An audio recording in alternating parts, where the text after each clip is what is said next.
Shine tech మీ ఇంటిని మరింత అందంగా మార్చాలనుకుంటున్నారా? స్పెషల్ అట్రాక్షన్ తో పాటు లివింగ్ కి perfect solution. UPVC windows and doors, Bontada group. Congress అభ్యర్థి నవీన్ యాదవ్ బైక్ మీద పోలింగ్ కేంద్రాల వద్ద పరిశీలన కొనసాగిస్తున్నారు.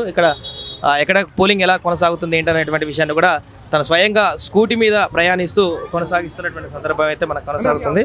నవీన్ యాదవ్ గారితో సరే మాట్లాడేటువంటి ప్రయత్నం చేద్దాం. ఈసారి పోలింగ్ ఎట్లా అవుతుంది ఏంటనేది కూడా తెలుసుకునేటువంటి ప్రయత్నం చేద్దాం. గతంలో ఎప్పుడు కూడా ఇట్లా చూడలేదు. చాలా పాజిటివ్గా ఉన్నారు జనాలు.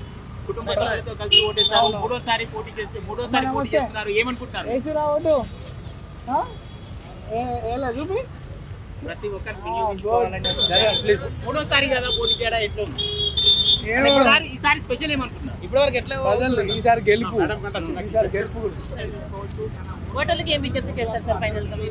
దయచేసి వచ్చినటువంటి అవకాశాన్ని వినియోగించుకోండి. మన పిల్లల భవిష్యత్తు కోసం, మన జూబ్లీస్ అభివృద్ధి కోసం దయచేసి ఇళ్లలోనూ బయటకు వచ్చి ఓటు వినియోగించుకోండి అని చెప్తాం. ప్రజలందరూ కూడా ఓటేసారా లేదా అడుగుతూ వెళ్తున్నటువంటి సిచ్యువేషన్ అయితే మనం చూస్తున్నాం. స్కూటీ మీద కాంగ్రెస్ అభ్యర్థి, జూబ్లీస్ కాంగ్రెస్ అభ్యర్థి నవీన్ కుమార్ యాదవ్ చేస్తున్నటువంటి ప్రయాణం ఇది. పోలింగ్ అందరూ ఎక్కడెక్కడ అన్ని పోలింగ్ బూత్లలో ఏ రకంగా కొనసాగుతుంది, ఏ విధంగా ఈ పోలింగ్ సరళి కొనసాగుతుంది, ఇంకా ఎవరెవరు ఓటు వేసారా లేదా అని కూడా ప్రజలని వాకప్ చేస్తున్నటువంటి పరిస్థితి కూడా కొనసాగుతున్నటువంటి సందర్భాన్ని మనం చూస్తున్నాం. నవీన్ కుమార్ యాదవ్ గారు ఈ యొక్క పోలింగ్ స్టేషన్ నుంచి ప్రయాణాన్ని కొనసాగిస్తున్నటువంటి పరిస్థితులు మనం చూస్తున్నాం. పూర్తిగా ఈసారి పోలింగ్ మంచిగా కొనసాగుతుంది. అన్ని పోలింగ్ కేంద్రాల వద్ద కూడా ప్రజలు మంచి ఉత్సాహాన్ని చూపిస్తున్నారు.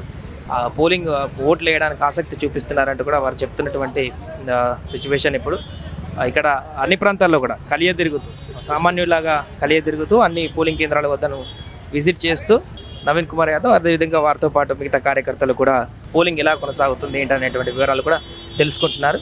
దీంతో ఇక్కడ కొంత ఎన్నికల కోలాహలం అయితే కనిపిస్తుంది ఈ ఏరియాలో. పూర్తిగా ఈసారి కొంత ఎక్కువగా గతంలో కంటే పోలింగ్ నమోదయ్యేటువంటి అవకాశం ఉందనేటువంటి అంచనాలు కూడా వ్యక్తమవుతున్నాయి. కాబట్టి ఆ దిశగానే పబ్లిక్ కూడా, ప్రతి ఒక్కరు పబ్లిక్ అంతా కూడా ఈ ఉత్సాహంగా పోలింగ్ కేంద్రాలకు అయితే వస్తున్నారు ఓటు హక్కును వినియోగించుకోవడానికి. ఖచ్చితంగా గతంలో 2023లో పోల్ అయినటువంటి దానికంటే కూడా ఈసారి ఖచ్చితంగా ఎక్కువ నమోదయ్యేటువంటి అవకాశం ఉంది పోలింగ్ పర్సెంటేజ్ అనేది అయితే తెలుస్తుంది. చూడాలి ఆ సాయంత్రం 6 గంటల వరకు మరి పోలింగ్ సరళి ఏ రకంగా కొనసాగుతుంది, ఎంత మేరకు పోలింగ్ పర్సెంటేజ్ ఎక్కువగా వస్తుంది లేకుంటే తక్కువగా వస్తుందా ఏంటనేది కూడా చూడాలి. ప్రస్తుతం ఇది ఇక్కడ తాజా పరిస్థితి.